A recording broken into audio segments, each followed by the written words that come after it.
سلام، صبح پنجشنبه‌تون بخیر. ما امروز تعطیلیم بالاخره بعد یه هفته کاری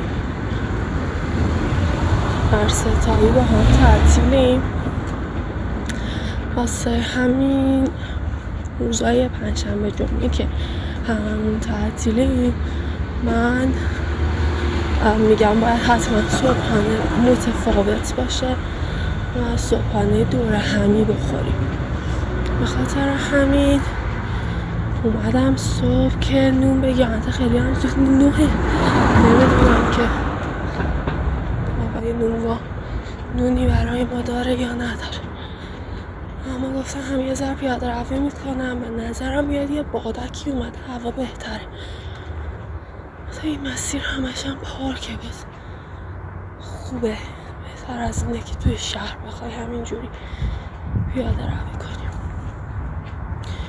بعد دیگه حالا دارم الان میرم که نون بگیرم و خامه یا حداقل مثلا برای کار دور هم بودن یه مفهومی داشته باشه، یه اینکه فرق میکنه وقتی دور همین چیزهای بهتری میخوریم، وقتی دور همین یه روز خاصه یه طول هفته میریم کار میکنیم که یه روز بتونیم دور هم صبحونه‌های خوب بخوریم. بعد یه ساعت داشتم که باتری میخواستین آقای اینجاست، یادم رفت بیارم. بعدم این که حسینم هر شب عادت داره که بعدشون حالا مثلا خیلی زود میخواد زود بیدار میشم، حسین نه، یعنی من معمولا بین 9 تا 10 میخوام و 4-5 بیدارم. حسین تا 12 بیداره، شاید بیشتر. واسه همین خوراکی میخوره. حالا خوراکی های ناسالم میخورد، چیپس و پاپک ها اینا، ولی الان تصمیم گرفته سالم خور بشه.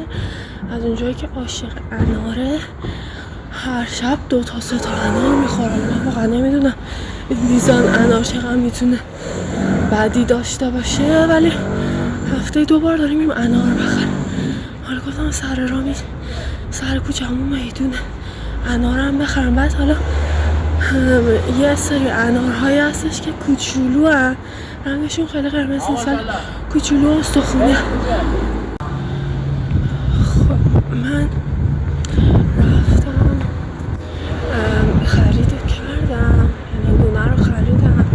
خوبی این نونایی اینه که صفش یکی با چند تایی فرق میکنه، زودی به یکی ها میرسه. حالا یکی بگیریم که تازه باشه.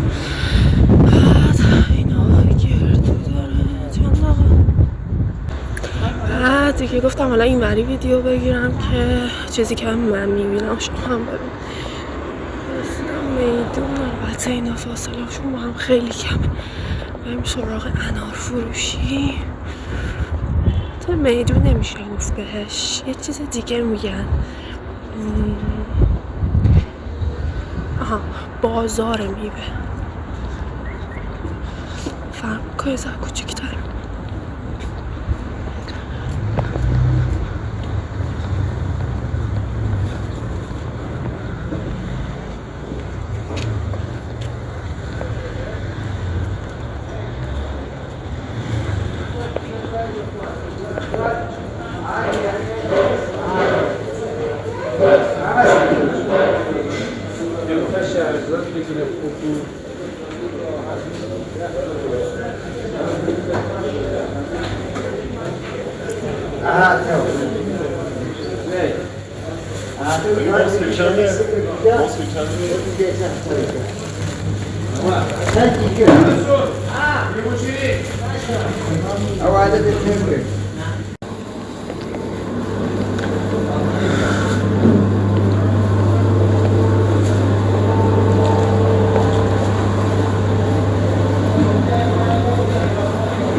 یعنی وقتی آدم میاد خرید دوست داشت چیزای دیگه هم بخره.